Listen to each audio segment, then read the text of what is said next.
Hello everyone, welcome to another day of Cyber Vakeel campaign. Cyber Vakeel, before going to Cyber Vakeel, let's try to understand who we are and what we are doing. So Cyber Jagrithi Foundation is a non-profit organization registered under Government of India. So our vision and missions are to empower student families, communities and society with prevention and intervention skills to reduce the cybercrime rate in India. We at Cyber Jagrithi focus more on women and child safety issues. We have been working with various city police departments for the betterment of cyberspace and bringing awareness of the new age cybercrimes by our programs and activities. So about the campaign which we are currently running is Cyber Vakeel, which is an online awareness campaign launched by Cyber Jagrithi Foundation, covering a multitude of themes on cybercrimes and an aim to create awareness on cyber laws in India. So our NGO has launched this initiative on the occasion of the Cyber Awareness Month, celebrated in the whole all over the world. A 30 days awareness campaign, especially designed for legal professionals, including advocates, law professors, research scholars, and budding lawyers, to give them an insight in the field of cyber crimes, and it can be effectively done by organizing workshops, sessions, trainings, and a number of activities by the top-notch legal personalities in India. So the outcomes and why should one join this program are knowledge or abundant of knowledge on cyber laws and the career opportunities in the field of cyber laws, which we have already covered in our first week of the campaign. Awareness on the most happening cyber crimes which are happening, which we have covered in the second and the third week, which is currently running on the cyber crimes. Safety and precaution measures to be followed. Support from our organization, what all support we do provide from our organization. Self-care tips. What tips from top-notch psychologists? I think you have already heard of this session. Social support from the platform. What, as a community, what social support can we provide to you? Next thing is Cyber Vakeel is a first of its kind. Why should you join? It's a first of a kind program launched in India, a platform where you can connect with a lot of lawyers nationwide, an opportunity to receive or provide a legal support to whoever is in need, opportunity to connect with the law enforcement, opportunity to interact with various psychological experts, connect to the biggest lawyers or network of lawyers, and various things which are the current trend which is running on is cyber crimes. So as on screen you can see, this is our 30 days plan, and we are on day 22nd, which is a live experience by college students on education of cybercrime laws or laws in schooling. So without any much delay, I would now like to invite the moderator for today, Kavya, who is also our team member, to please carry on the session from here. Thank you so much, Rupesh. I hope I'm audible. Yes. Okay, perfect. Hello, everyone. Namaste, Sat Shri Akal. Very, very, very warm welcome. Namaste. This is Kavya Bhattacharya, and I'm pretty much delighted to be the moderator for this event. Now, coming to the topic of today, which calls for due attention and consideration in the era that we are living in today, where incidents like boys' locker room are happening at a more tremendous and at a more frequent rate. Should the subject of cyber laws be introduced at the school level itself is the primary questions that we are going to deal with today. And now, let me tell you all that today's session is going to be really, really energetic. Why? Because our invitees today are extremely young and enthusiastic. So without taking much of your time, let me welcome our guests for the session. Mr. Ronish Dutta, who is pursuing Company Secretary course from the Institute of Company Secretaries of India, also known as ICSI, and who is also pursuing his graduation in Classical Instrumental Music from Gandharva Mahavidyalaya, New Delhi. Warm welcome to you, Ronish. Thank you for joining us here today. Thank you so much, Kavya. Thank you. Am I audible to you? Next we have, yes, audible? Perfectly, loud and Okay. clear. Yes. Next we have Mr. Sourayan Bhattacharya, who is a law graduate from Symbiosis Law School, Hyderabad. Very, very warm welcome to you, Sourayan. Thank you for being with us this lovely evening. Thank you for inviting me. Thank you. We also have with us Mr. K.S. Aravind, who is currently pursuing his LLB from Symbiosis Law School, Hyderabad. Thank you so much, Aravind, for joining us here today. Thank you, Kavya. Thank you, And Kavya. again, a very warm welcome to you, all of you three. Thank you so much for joining us. And now, before starting this very intrigued discussion about the subject being introduced at the school level itself, I would like to request my invitees to kindly start with briefly explaining their explicit position on whether the laws in general should be introduced at the school level or not. Starting with Ronish. Okay, so today we'll be discussing about the need for cybersecurity in schools.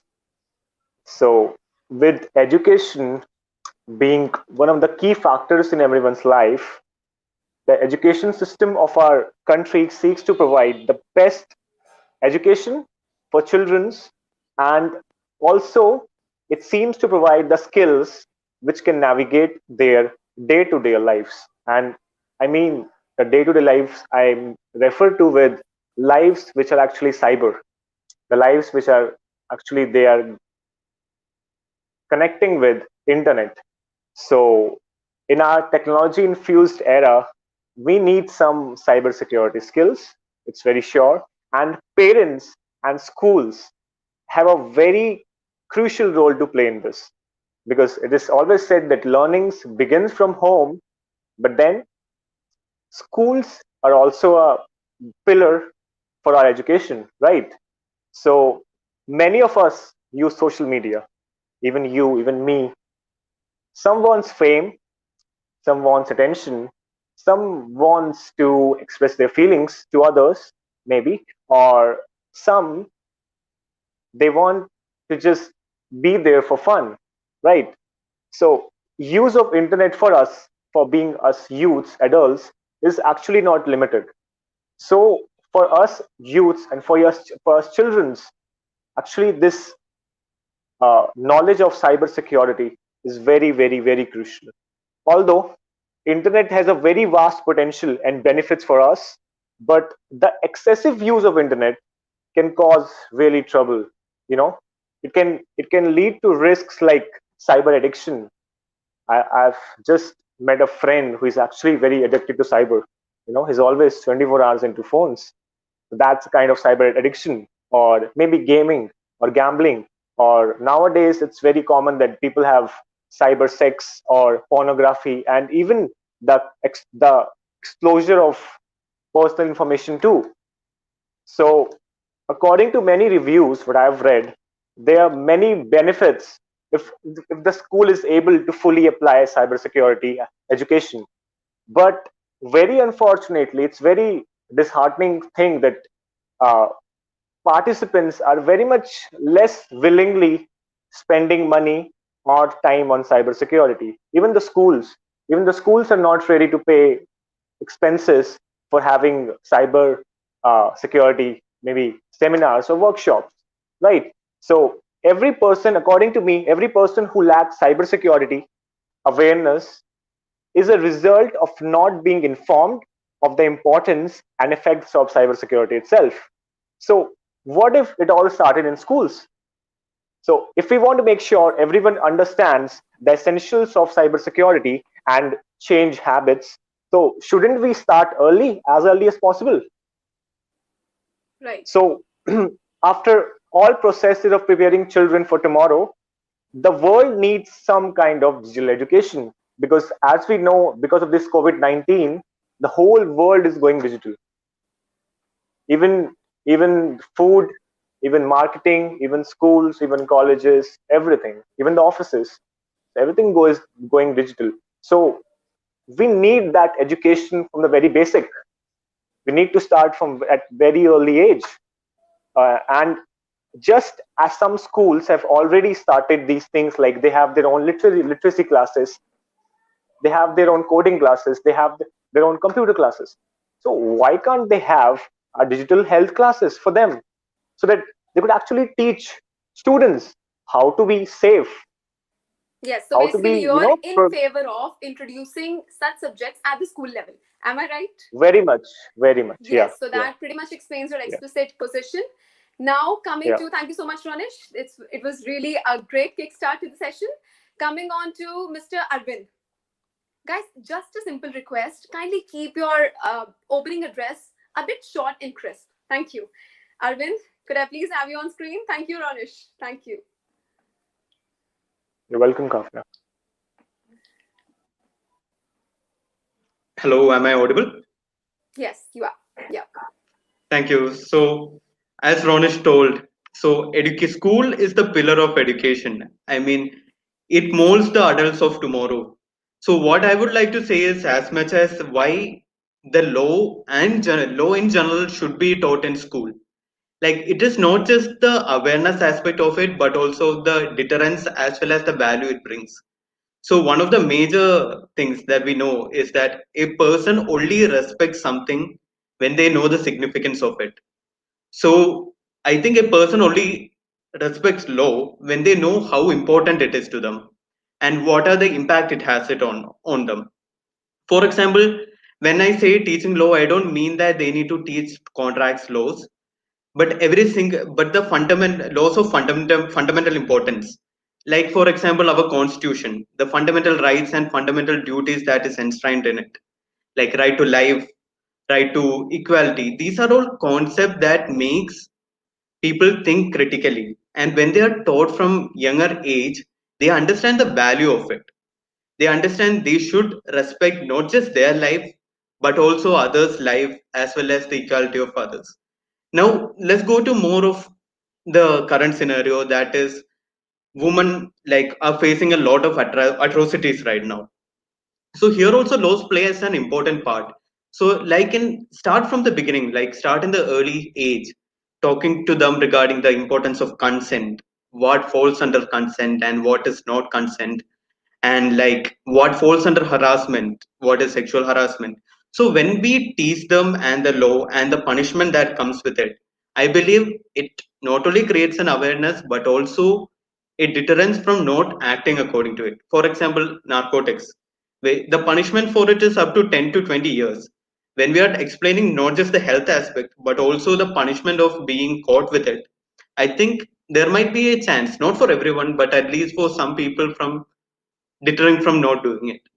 So when I say about my position, I am totally into teaching major laws or laws of fundamental importance in school, and currently that being cyber law, especially during this COVID situation. Right. Well explained, Arvind, I must say. Thank you. Thank you. Coming to Sourayan. Hello. Good evening, everyone. As my co-speaker said, it's very important for us to understand the laws because in order to protect ourselves on the internet, in order to understand how these laws work, I believe that you should study the technology itself, because unlike other laws like the criminal laws or the constitution laws, it's theoretical, right? So in our case, the cyber laws, they are based out of a product, which are the computers, because these crimes, whatever cyber crimes happen, they occur over a network or a device. So it's for to anybody to understand the real value on how to protect yourself on the internet, it's very imperative for us to understand on how we can protect ourselves on the internet, which includes understanding the technology itself. Because if you do not understand the technology, your laws will not be as effective in order to protect yourselves. So I'll go into the details later, and I'll go back to you, Kavya. Thank you so much, Sourayan. Thank you. Now, with this, we come to an end to the opening address. Now, are you guys ready to be bombarded with a lot of questions? Are you ready? And definitely. Yes, sure. Chalo. Definitely. Let's start with Aravind first. Aravind, the first question for you. What do you think is the current situation of school students with regards to online networking? So when I say regarding online networking, I think school kids have also always been active in social media right from beginning, even before COVID. I mean, once it was not just out of curiosity. I mean, from personally, I joined social media and social networking due to peer pressure. Like everybody had it, so I also used to have it. But right now, the situation it has pushed to being a necessity due to COVID. Since everybody now everything is in digital, all communication is just via Facebook, maybe Instagram as well. It has become a necessity for even transferring projects as well as everything. So the screen time has increased. But along with this, since it has been pushed up suddenly, I believe most of the students don't know anything how to protect themselves or the awareness regarding it. For example, many students don't have the knowledge, skill, or resource to keep themselves safe online. Many has it, but some of them don't have it. So I believe this has definitely increased the vulnerability of children in general due to this current situation. Adding to that, the students have also accustomed to faceless communication. It is not necessary for them to see the face now to gain the trust or anything because of the chat boxes, etc. So this also has increased the stranger danger concept also. So, and coming to social media, when one enters the social media, then the trend follows, acceptance, the need to get acceptance also follows, and hence other dangerous like trends also comes with it. So the current situation, summing up, the vulnerability has definitely increased a lot for school kids. Back Yes, to you, it Kavya. was well said. It was quite crisp. Yes. Now, my next question is to Ronish. What do you think are the different sorts of cyber crimes of which children could be a primary target, especially the children? Well, okay. So, well, Kavya, the development of internet nowadays has both lasting positive effects too and negative effects too. So, attacks like cyber terrorism, attacks like phishing, which includes like whenever they have the pop-ups which says that you won the jackpot, you won this, you won 5,000 rupees, and people are, especially childrens, are very much attracted to all these things. So these kind of things like phishing, like child pornography, and posting obscene photographs and pictures, or sending fake emails just to get false information. So I guess these different type of cyber crimes can target children's, and they are very vulnerable to it. In fact, Back the to you, Kav. concept of cyberbullying as well as cyber stalking, because no, they have not attained the age of maturity as well, because obviously we're talking about children here. So cyberbullying Yeah. and cyber stalking are also one of the major concerns with regard to children, especially Yeah. the ones who are actually pretty much active in this era of social media. Hmm. So I think cyberbullying is Yeah. one of the major aspects that we do need to take into consideration in order to have a safe Yeah. future ahead for the school students. Do Yeah. you agree with me? Oh, Okay, very much. thank Yeah. you. Yes, back to Arvind. How to make children understand the darker side of social media and how to prepare them for future? Okay. So I think the very first example, I think this is what I learned myself in a course as well. So the best way is to tell them the what case studies itself, show them the real life incidents as well as experience to show them the what are the side effects and effect that has happened to real individuals. I think that is the best way to make somebody learn like what are the impacts of it. Now, when it comes to school kids, there are two ways of approach. I mean, it differs with age.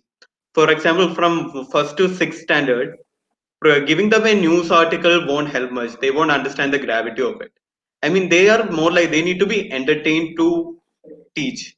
So when I was looking online, there was a lot of animated videos. There is something known as Garfield cyber security video actually, where it talk. So there are animations, interesting animations which talk about the crime, how it happens, what are the implications of it, and what are the remedy against it.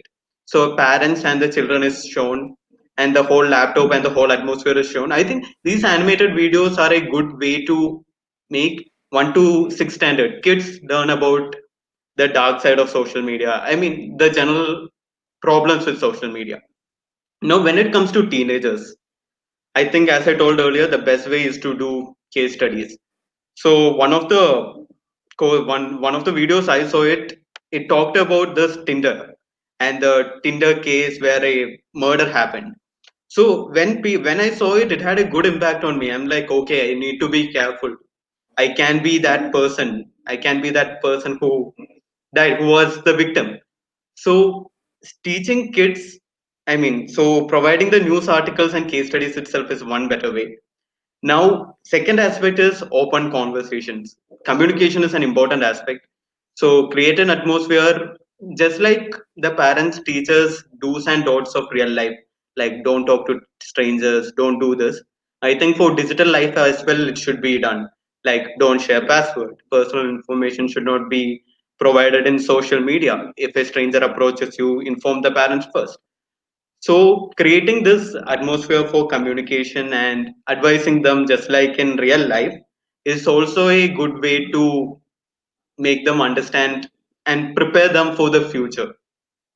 So yes, I think that's my answer for it.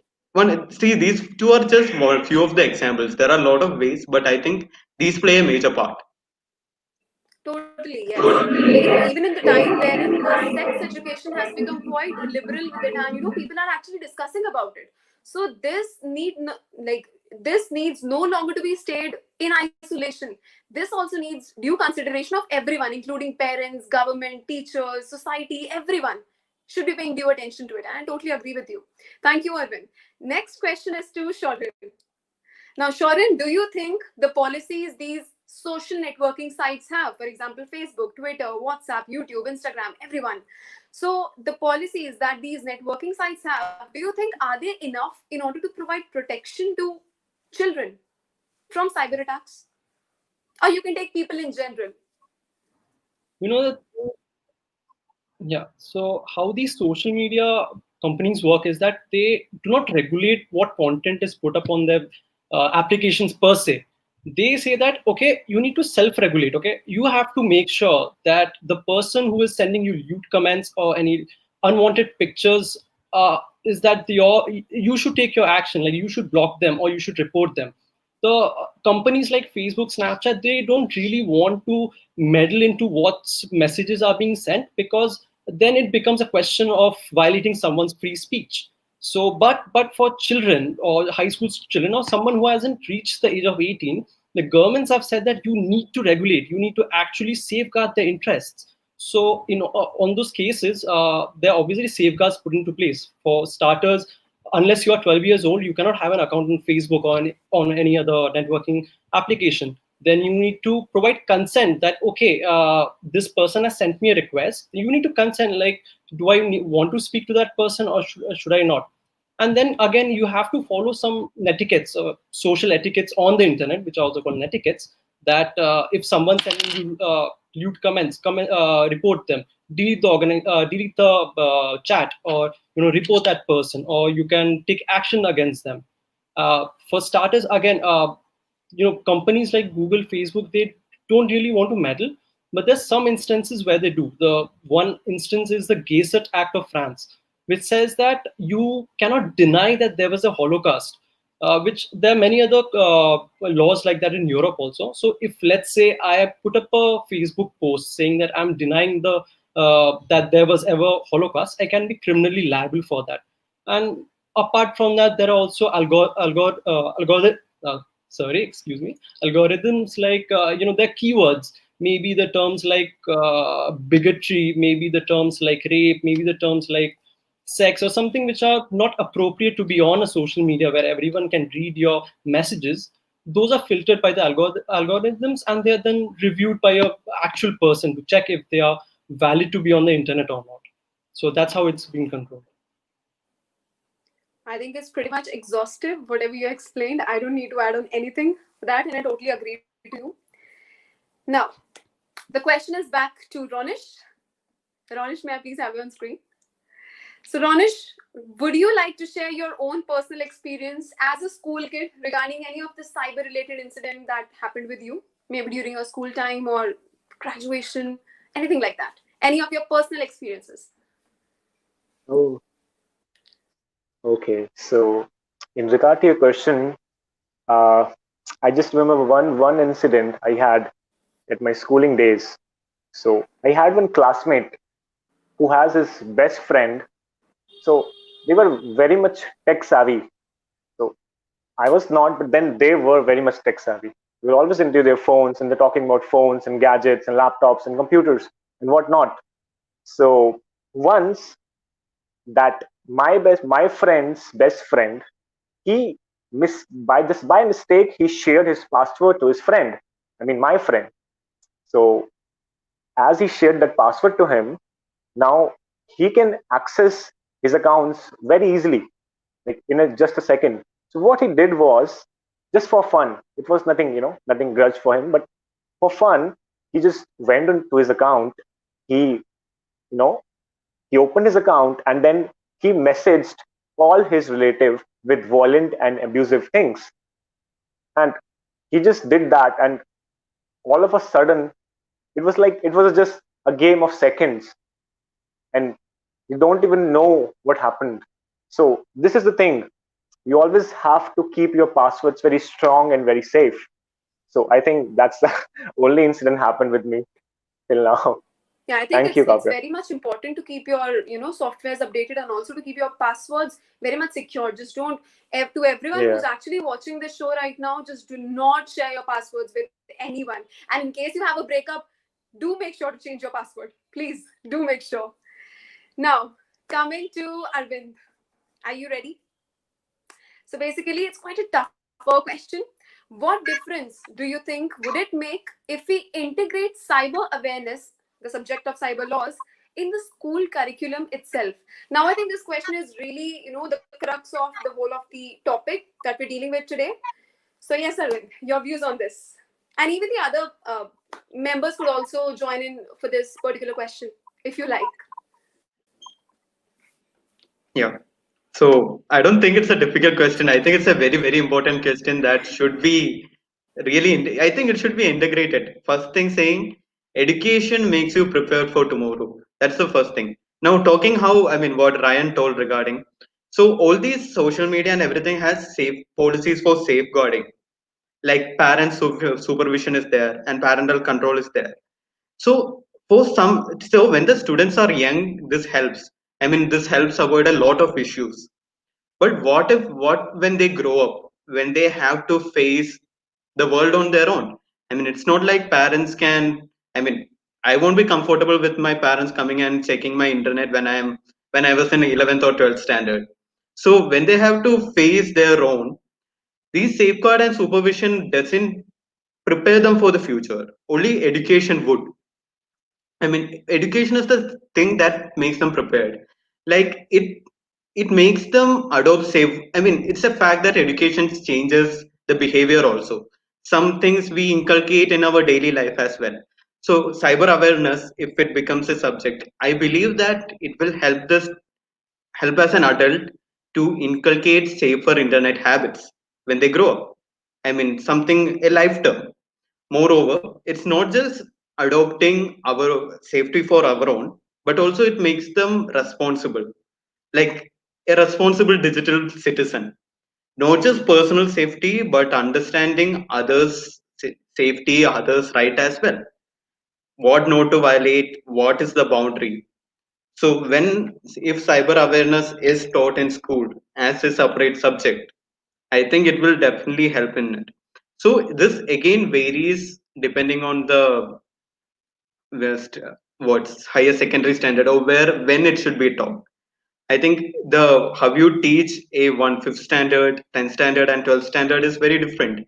The details should be so. I think we should actually bring up policies. I personally believe right now, at least during the COVID time, it should be a separate subject for at least an hour. Maybe, and I'm not telling every day, but at least twice a week to inculcate these like the principles and the rights and the as Ronish and Ryan told cybersecurity methods etc should be taught. I mean, I would like to hear others' opinion as well. So Yes, Shorin, would you like to add on to anything?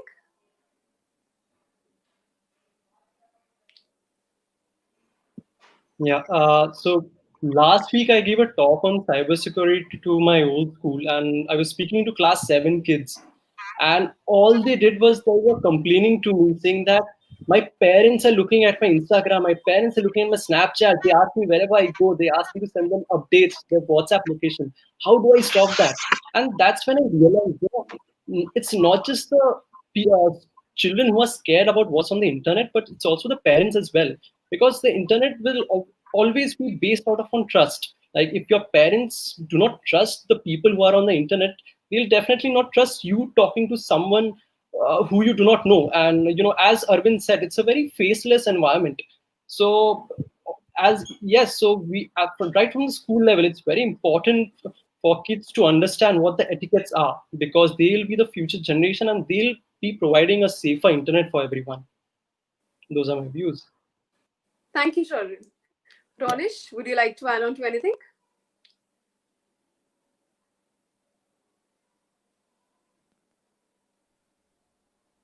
Am I audible? Yes. Okay, so if you're talking about curriculum in schools, we're talking about different subjects in schools. Let's think about on the teacher's part, because for teaching others, you need to get educated first, right? So for this, the teaching teams needs to get training first of all, and then if teaching team, for example, if the teaching teams are not familiar with best practices themselves, then how will they teach students? So first of all, they should have their own teaching training program for the teachers, all these programs for the teachers, so that they could inculcate the best knowledge to the students after that. And what I Yeah, I think think is it's very much regarding, important. Yes, yes, yes. yeah, and regarding not this context, but also the process of educating children in cybersecurity issues is actually begins at home. You know, children needs to get educated from the moment they start accessing the internet. And where do they use most of the internet? At their home, at their places, right? So parents are often reluctant because they believe their children are very much overexposed to the screens. So what they do is they try to get rid of their screens, but the parents should try to give them the best education about them, about the best education of how not to do this thing or how not to be into this. So they will get a much better response, because as my fellow panelist said that he the students are not allowing their parents to see. They are very much afraid of that. So try to give them best education. Thank you, Yes, of Kavya. course, of course. Yeah. Thank you. It was really nice answers that I got to hear on this question. Particularly, I'm really proud of my panelists. Now, we're done with this question. Upcoming question is again for Ronish. Ronish, are today's kids, quote unquote, negligent when it comes to cybersecurity and protecting one's data? Because obviously, connecting to the point that you just mentioned. So do you think that today's kids are pretty much negligent when it comes to their data protection, or like they don't want Um, their parents to interfere and they think like they can control everything? What do you think? hmm. With regards to their parents, uh, the children's the very much they are, you know they are very much fed up of these things, listening that, oh bhai, phone use mat kar, don't use this phone, don't do this, don't do this, don't do this. So they're actually into the habit of listening all these things, and now they are becoming very much negligent. So children's from my age, or maybe smaller than me, younger than me, they are very much tech savvy. So they are into all kind of things. They are using phones 24 hours a day. They're using laptops, they're using the best gadgets in the market, yet they are very much negligent of how not to be uh, not to get uh, what we say, he cyber it's like Like attacked they're by not just tech. cybercrimes or being Yeah, vulnerable yeah, to these cyber attacks? yeah, Yes. very much vulnerable to it. Yeah, and they are not only tech savvy, but they are very much active into it. So while enjoying benefits of the internet, it's actually important to be aware of all the cyber laws and actually the cyber cell too. Thank you, Rob. Hmm. So, do we all agree here that in order to give education to the children, firstly, we need to educate the teachers or the society or the parents in general? Do we all agree to this? That firstly, the teachers are to be being educated? Do we agree to this? Definitely. I think Yes, that's the foremost thing we should do. exactly. Yes, I pretty much agree to it. Now, coming to Shorin.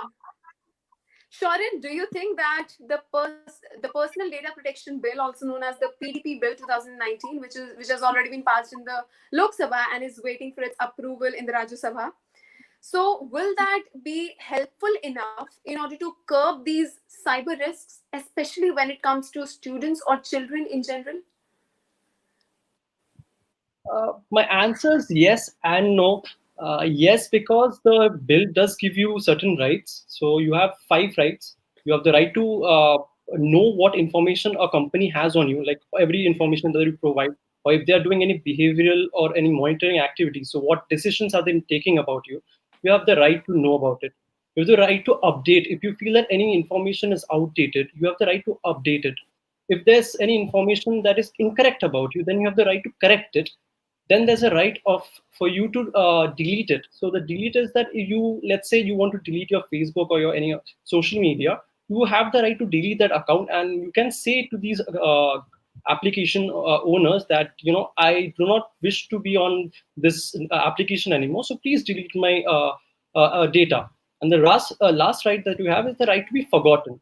Let's say there's a right which is not applicable, sorry, there's some information which is not applicable to you anymore. Let's say, for example, let's say you were convicted at a long time ago, and right now you are applying for a bank loan, and the bank sees that, okay, you were a convicted person, so I might not want to give you a loan.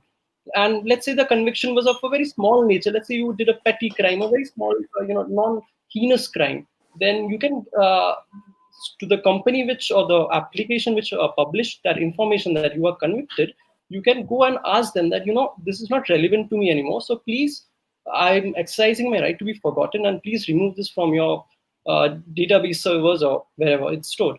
And in the PDP bill, there's it has been mentioned on the right to the rights of the children specifically, but it says that, if you are a guardian data fiduciary, a guardian data fiduciary is basically someone who provides online services to children. It can be, let's say, providing counseling services. So those are companies which are called guardian data fiduciaries, and those companies, they are restricted from profiling you, profiling the children, or tracking the children, seeing how they behave, and making any decisions based on them. But I believe, in my opinion, that these should be broadened to almost every other companies out there, like including social media. They should not be allowed to monitor, they should not be allowed to track children, because they are, I think it's very imperative for us to safeguard the children first most.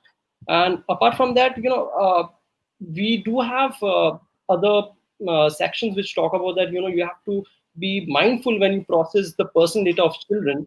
But it's very vague, and I believe that the regulations which follow after the PDP will, they will, broaden the definition on how you should protect the children online. But I think it'll be very broadly based on the COPPA, which is the COPPA Act in the US, which has a proper regulations on how you should protect the privacy of children online. Like, you need to have a verification mechanism, you need to have your guardian's consent, you need to see that you're not taking data which you do not need from children. So that's there. So I believe that in the end, yes, it is a welcome move, and they are protecting children in a matter of speaking. But I'll be waiting for the regulations, where those will show how they are actually protecting the children. Yeah. Yes, Aravind, please go ahead. Do you want to say something? Yes.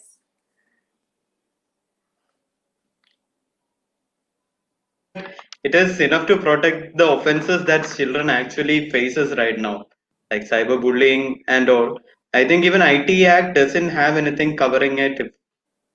From what I have read, so I think something like that, like offenses like cyberbullying and cyber exploitation. I think something focused on that is really needed in India, and I don't think data protection will cover it also in future. But I hope at least IT Act will have that amendment. Personally. Of course. Yeah, I just wanted to say that. So anything else? Would you like to add up to anything? No, what? That's it. So I think we are pretty much done with my questions, at least, and I'm totally satisfied with the panel. Thank you so much, Rupesh, for calling them. I'm totally amazed with such a knowledge-filled panelists that I had today. It was really a remarkable session, and I must congratulate and appreciate all of you. Thank you so much for joining us. Now over to you, Rupesh. Kindly carry further. Yeah, thank you so much, Kavya. I think that was very, very much informative. We have been receiving a lot of comments also on that. So my few questions are there, with respect to it's an open panel. So I would request everyone, whenever you want to speak, just to speak, and then mute yourself again, because it won't cause the resonance on that. So as Aravind said, the Tinder case, which was there. So with that, I have a context. So when we are spreading awareness, there is also a chance that suppose now I'm saying it with Facebook or with Tinder, you can do this thing. Does it also cause the negative effect of that? Because suppose now, till now, I didn't know that with Tinder you can do this thing also. I think the case which Arvind was referring, with Rajasthan Tinder case, if I'm not wrong. So the incident happened in Rajasthan, where a murder happened, because of a person just said he's very much rich and all those things. He kept his photo profile so much in that case, and that girl, con girl, who was using the Tinder on the other side, as trapped him. I think all of you who is watching, if knows Tinder, what happens on Tinder, it's a dating platform, and dating platform are pretty much meant for some meeting and intimacy and all those stuff.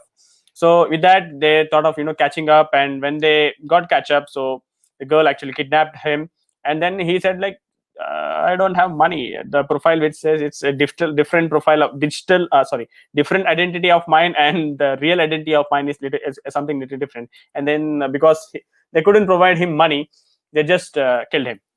So I think Arvind, would you like to comment on that? What negative effect can awareness bring? Because I feel a coin will have both sides, a good and a bad. So Arvind, or it's again open to everyone.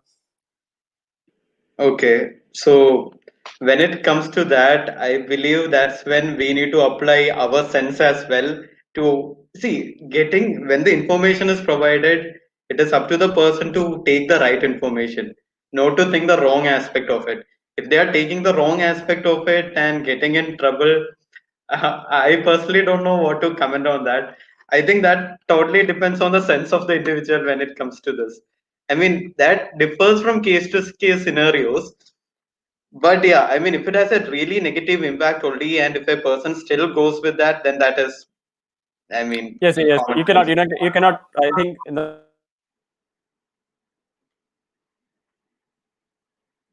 I think the comment which I can comment on that, you can see, you can just do the good part of that. When you're starting the session, you can say, this is just for educative purposes and all.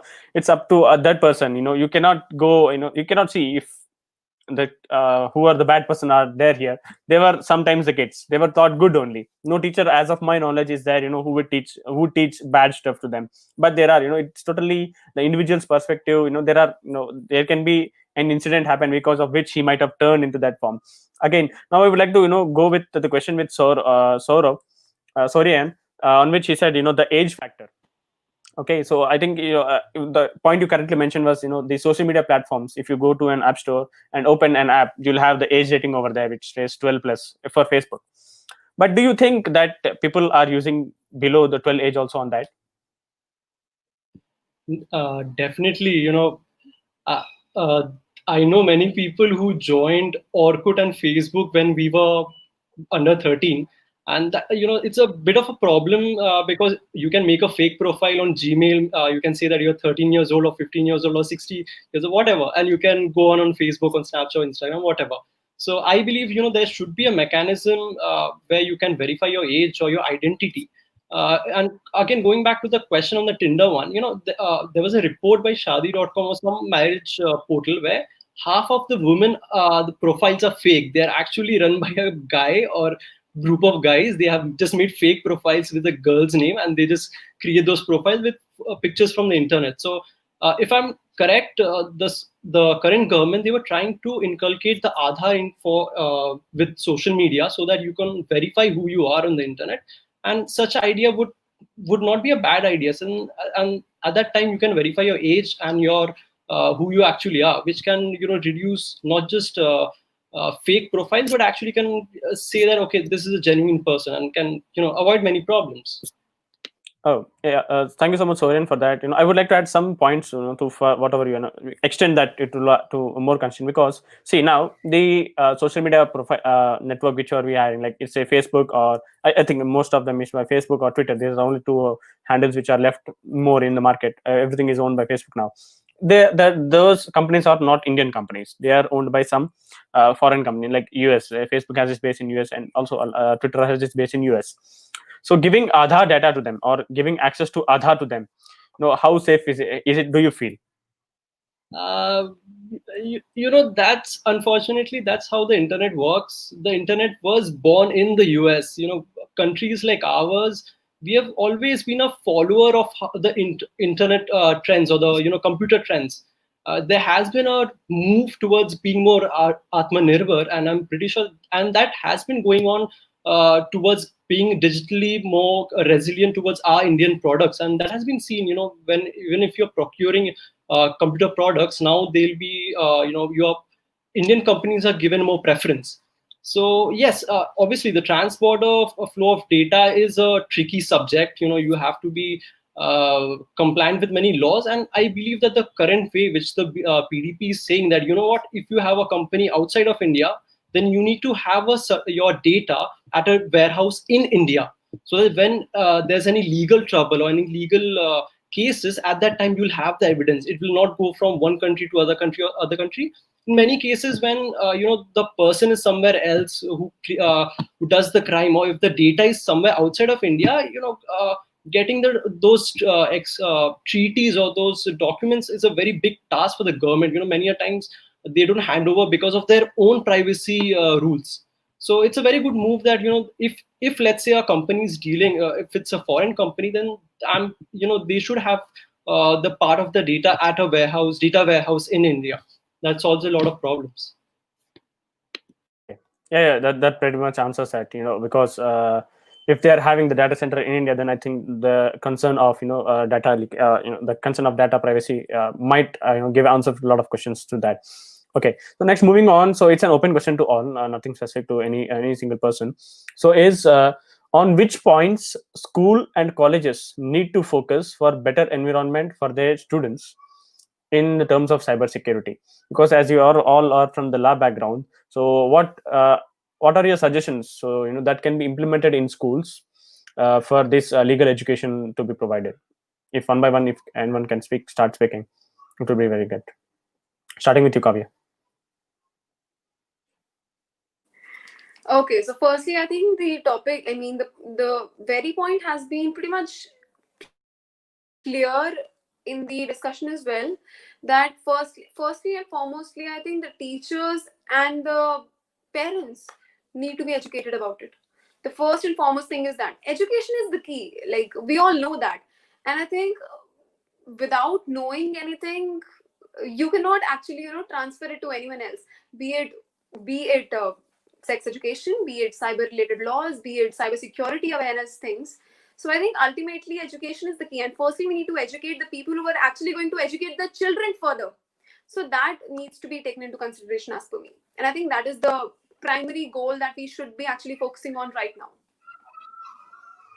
Thank you so much, Kavya, for that. I think that's very insightful. But I would like to add some more context to that, so that the answers what I want to hear are pretty much clear. Because see, just imagine if you were a kid. So suppose I say you should do this or you should not do this. Would you do that? Would you follow my instructions?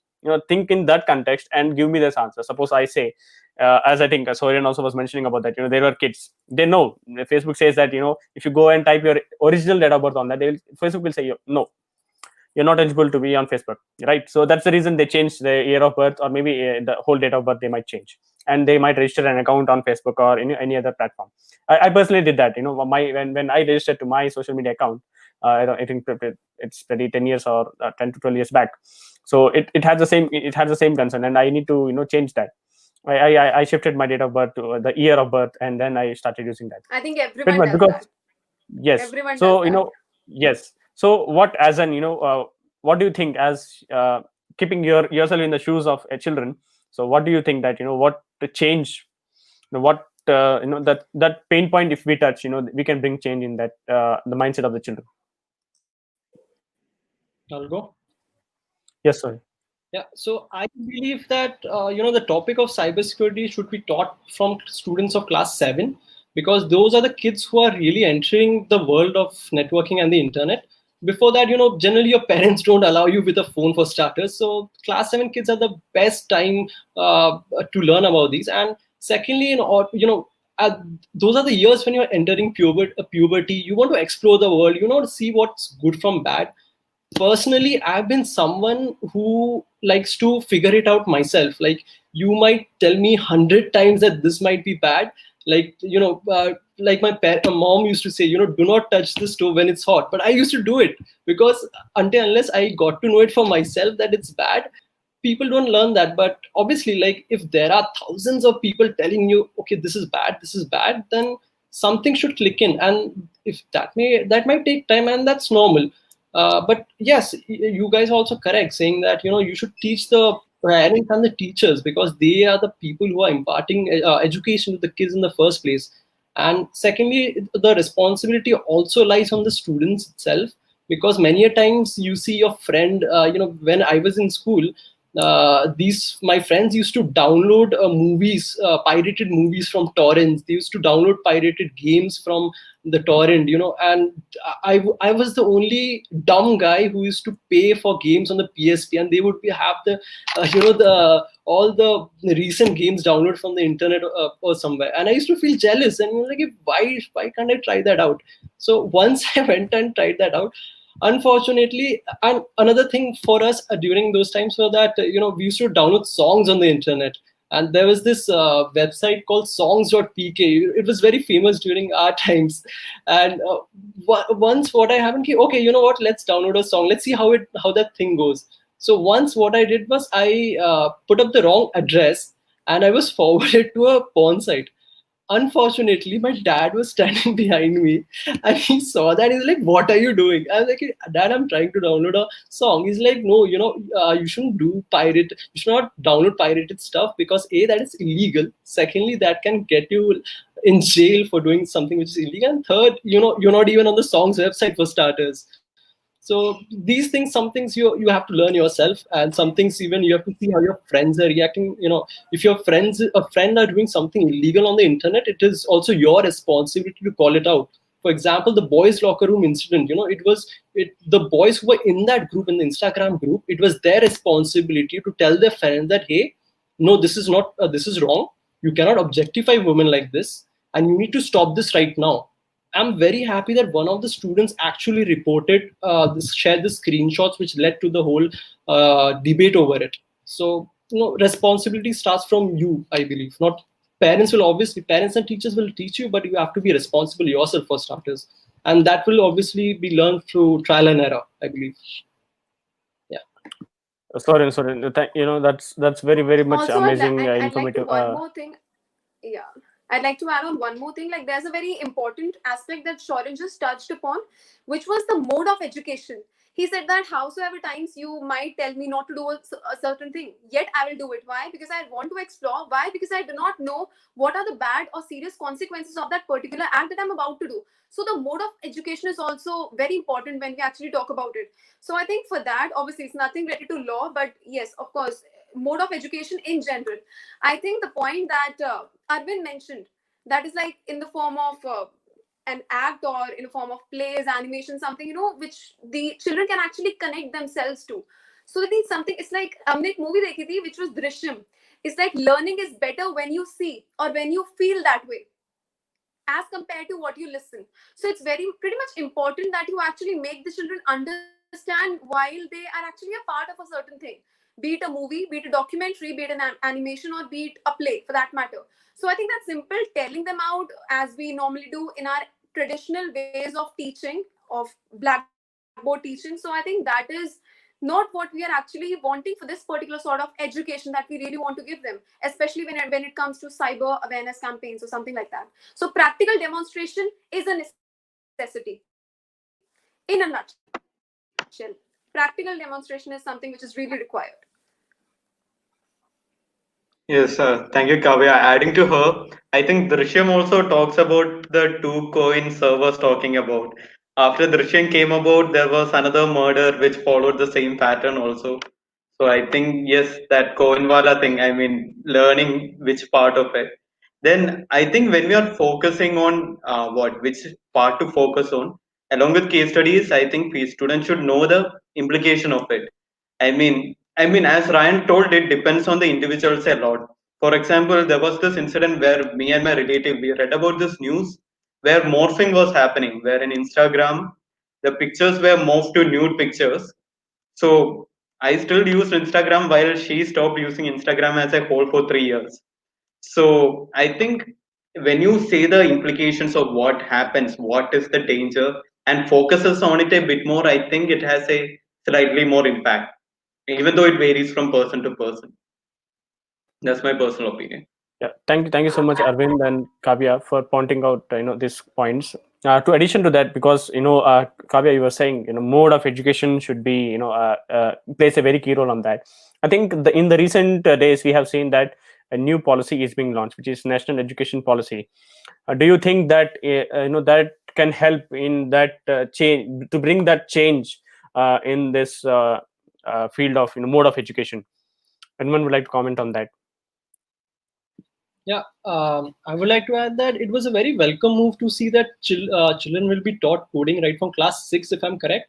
That's a very good move, because when I was in school, I remember I studied the difference between RAM and ROM in class 4 or 5, and that is what I kept learning till I was in class 10. So I'm very happy to see that they have understood the value of technology in people's life and the careers people make out of them. I'm very happy to see that the government is doubling down on that. They are actually seeing that the children are being technically proficient in these fields, so that they can understand technology better. Because until and unless you understand the technology and you build it, you can never make effective laws either. And secondly, another good reason why coding is very important is, I believe that code is the law, right? So that means that the way you code, you can be a good coder, or if you can be a bad coder, you can make a backdoor in your application which says that whenever I want, if it's generally they say that it's an emergency, but whenever they want, they can go behind the app, behind the application servers, and they can see, okay, now Arvind is checking out this thing, or Ronish is seeing this, or Ronish is saying this to someone, stuff like that. So generally there's a concept called privacy by design, which says that if you're building something, then make sure that it's secure. B, make sure that you're protecting people's privacy. So right when you start teaching kids from a very early age, right, you also have the opportunity to tell them to make apps which are secure and which do protect people's privacy, which is a very good thing. So those are my points. Yeah, thank you so much, Sourayan, for bringing out these points. The thing that are also in need of the hour, because in that I believe, suppose you are when you said in class 4 you were taught about RAM and ROM, what is the difference between them. So when you are given access to the computers, also I think a knowledge on what can go wrong, because now if I am selling a tawa or say a microwave, their clear instructions are given that you how to use it, what can go wrong with that. So I think an education on what can go wrong, and the cyber crimes, or the safety measures of the computer and the internet usage must be also taught in along with that. Also in this lockdown, this is a new phase I'm taking out with the questions. So in this lockdown we have seen that many schools have turned on to digital way. They have started the virtual learning platforms. They have adopted virtual learning platform, like whether they're using Zoom apps or various kind of applications there are in the market, they are using that. But I have not found, maybe if you can correct me on that, I have not found any school or any organization teaching them the safety measures of using them, what can go wrong with that. Because now we are using Zoom, you know that what incident happened with Zoom, right? So none of the organizations or the schools did focus, I believe, because I didn't find personally anywhere happening that so suppose I'm using Google Meet, what all security measures or what all needs to be take care when you are using this Google Meet. A small induction, I say induction to how to use those platforms efficiently and safely were not given. And would like to comment on that? Yeah, so I think it's these are difficult times and no one expected these. So whenever there's a class on Zoom or any other Microsoft Teams or whenever, you have to ask whether the teacher will prepare for the tomorrow's class, or will the person give advice on how to protect the children on the internet. And I think this responsibility should lie with your computer teacher or the IT guy, and they are the appropriate people to handle all these stuff. And generally, unfortunately, the computer teacher, their job is to teach according to the curriculum. If there's a generally how they do is that they ask a consultant, or they ask a lawyer, or maybe they ask your organization to give a talk on cybersecurity for the children. And I think that's the perfect way to go, because I'm pretty sure I've seen my mom as a coordinator at school, and she's bogged down with all the teaching and the it's a very hectic schedule, so it's very difficult for them to organize daily day-to-day method. But the best way of handling all these stuff is going through external sessions, maybe through an organization like yours. So. Yeah, Sourayan, I would like to correct a few points of yours. So mine was on induction, which is, I think, suppose now when we started our program, we give a small induction. What's how to use it, or maybe what all. And I think in every college also, if you join in, a brief is given. What all college facilities are provided, what all things are there. Induction is given. So I think in that induction mechanism, the safety mechanism also must be added. That was my point. Aravind, yeah, you can go ahead. So actually, even I think it's answer is general unawareness, and moreover, sometimes this question pops up for me, like even if we try to teach them the tech aspect of it, how much will be the students understand? How much can they grasp from it? That is also a question that pops up in my mind, because when it comes to technological concept, like if we are teaching them from seventh, I'm pretty sure I don't know. I'm very confused whether I will. I see. I am personally interested in computer and coding, so I will be interested in it. But I cannot say that for every student. So I think even that aspect should be taken into consideration, and that is a question that needs to be answered. And as Ryan told, it is up to the as much as it is up to IT guy and computer teacher. I think even the school headmasters should make a plan for it on how to inculcate it. Yes, Definitely, that's I see. definitely, Aravind. That's very apt point which you pointed out. With this, Rupesh, I would like one last to add question. on to just Yes, one yes. last line. I think ultimately it's all about making it mandatory or not, because in India, even if we believe or not, it's still going on in an old traditional way, wherein the teachers are teaching only as per the syllabus or the curriculum of the school or of the particular class. But then unless and until we make it mandatory for such induction programs to be happening, whenever supposing like we're using this particular program, so in the morning we had this induction, a small induction session, so as to make all of us a bit familiar with the application. So I think obviously that is the thing which is pretty much important, the consequences or how to use it, how to not use it. Of course, before using any appliance, we need to just go through the manual very carefully, so that we just don't damage the particular thing, or at least we know how to use it efficiently. So unless and until, this is my personal opinion, unless and until we make it mandatory for the teachers or for the schools in general to make such kind of induction sessions mandatory for the students as well as for parents or the supervisors of the children, I don't think such change can actually take place, because schools these days do not pretty much see much in order to they're not like taking much of initiatives as far as I have seen in my locality. So unless we make it mandatory, I don't really think this induction thing would be actually happening. I think It's all Kavya, about you legal touched enforcement. yes, Kavya. I think you touched a very important point is when saying the word manual with that, because as I see, suppose you have a hardware, a definite a manual is made for that. Either this is the part, this is what they write 1 to 3 numbers. This is what you call and all. But when it comes to social or say cloud platform, many do add the tooltips. Suppose this is when the first time you're the first time user, many do add the tooltips, but a manual of the safety measures of that, I don't think Facebook, like suppose if you search on Google specifically, suppose if something happened with you, when you search for that, then definitely you'll get the answer. But before, I believe pre-cause of that, to not have to post something has happened and then you search for the answer. It's not a good mechanism, I believe. You should be prepared, so that it doesn't even happen to you. So I think the manual part which you were saying is definitely a need of the day. And the social media platform or whatever the digital platforms we are having, whether it can be Google or Facebook or any other social media or the cloud service providers like any other Zoom or any other platforms, they should definitely focus on that and prepare manuals, a short manuals. Again, a point would I think that is coming in the comments, who reads the manuals? Okay, the percentage of people reads the manual. I think very well the terms and conditions. When they say when you go with the terms and conditions of any particular software or link, I think many of you will agree with me on that. Just scroll down, click on the accept button, and go on with that. You do not read that. So I think safety is our own concern. At the end, I would like to conclude only with one word: safety is our own concern. If you are, if you want to be safe, it's your duty. It's like same thing. If you are having bulk amount of money in your house, then it's your duty, to make it in, buy a locker, put it safely, and do the stuff. It's your responsibility. At the end, something goes wrong, there is law enforcement to help you. You can reach out to the law enforcement. You can reach out to the your seniors, or your school, or whatever the facilities which are available to you, to reach out to them and get help. But in order to protect yourselves, it's your own duty.